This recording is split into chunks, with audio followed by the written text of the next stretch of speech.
انما یأمرکم بالسوء والفحشاء وان تقولوا علی اللہ ما لا تعلمون۔ ترجمہ، وہ تمہیں صرف برائی اور بے حیائی کا حکم دے گا، اور یہ حکم دے گا کہ تم اللہ کے بارے میں وہ کچھ کہو جو خود تمہیں معلوم نہیں۔ انما یأمرکم بالسوء والفحشاء، وہ تمہیں صرف برائی اور بے حیائی کا حکم دے گا۔ تفسیر صراط الجنان میں ہے سوء اور فحشاء کو مترادف یعنی ہم معنی بھی قرار دیا گیا ہے، اور یہ بھی کہا گیا ہے کہ سوء سے مراد مطلقاً گناہ ہے اور فحشاء سے مراد کبیرہ گناہ ہے۔ شیطان کا کام کیا ہے؟ شیطان کا کام ہی یہ ہے کہ وہ لوگوں کو برائی کی طرف بلائے، کفر و شرک کی طرف، اللہ تعالیٰ کے متعلق غلط عقائد منسوب کرنے کی طرف، یا اس کے حلال کردہ کو حرام کہنے اور اس کے حرام کردہ کو حلال کہنے کی طرف۔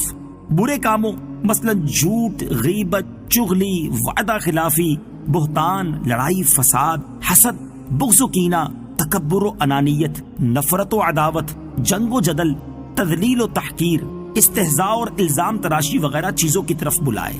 یوں ہی بے حیائی کے کام، گانے، باجے، فلمیں، ڈرامے، ناچ، مجرے، بدنگاہی، فحش گفتگو، گندی باتیں، ناجائز تعلقات، بری نیت سے دیکھنا، چھونا، بدکاری وغیرہ گناہوں کی طرف بلانا شیطان کا کام ہے۔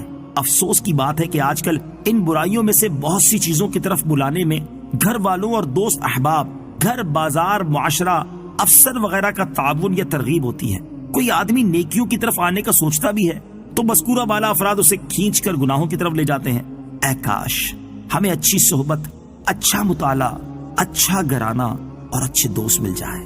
وَإِذَا قِيلَ لَهُمُ اتَّبِعُوا مَا أَنزَلَ اللَّهُ قَالُوا بَلْ نَتَّبِعُ مَا أَلْفَيْنَا عَلَيْهِ آبَاءَنَا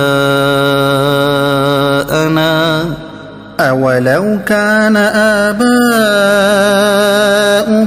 لَا يَعْقِلُونَ شَيْئًا وَلَا يَهْتَدُونَ۔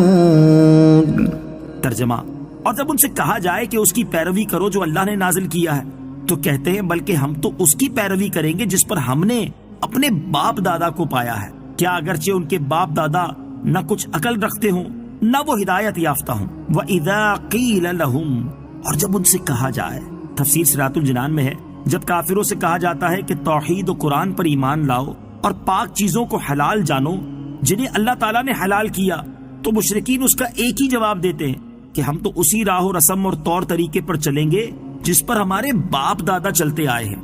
انہیں فرمایا گیا کہ جب باپ دادا دین کے امور کو نہ سمجھتے ہوں اور راہ راست پر نہ ہو تو ان کی پیروی کرنا حماقت و گمراہی ہے۔ باپ دادا 40 سال کی عمر پہنچ کر خودکشی کرتے ہوں تو کیا اولاد بھی 40 سال کی عمر میں خودکشی کرے؟ وہ روزانہ کیچڑ میں چھلانگ مارتے ہوں تو کیا اولاد بھی یہی شروع کر دے؟ سیدھی بات ہے کہ صحیح بات میں پیروی کی جائے اور غلط میں ہرگز نہیں۔ شریعت کے مقابلے میں باپ دادا کی پیروی کرنا کیسا؟ شریعت کے مقابلے میں گمراہ باپ دادا کی پیروی کرنا حرام ہے۔ یوں ہی گناہ کے کاموں میں باپ دادا کی پیروی ناجائز ہے کہ بحکم حدیث اللہ تعالیٰ کی نافرمانی کے کام میں کسی کی اطاعت نہیں کی جا سکتی۔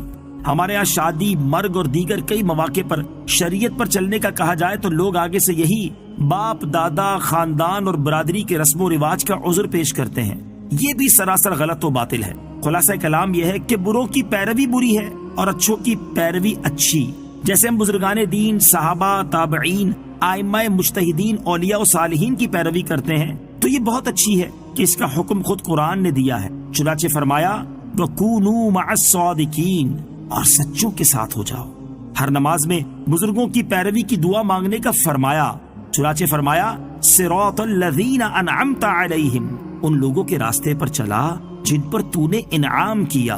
اللہ تعالیٰ ہمیں اچھوں کی پیروی کرنے اور بروں کی پیروی سے بچنے کی توفیق عطا فرمائے۔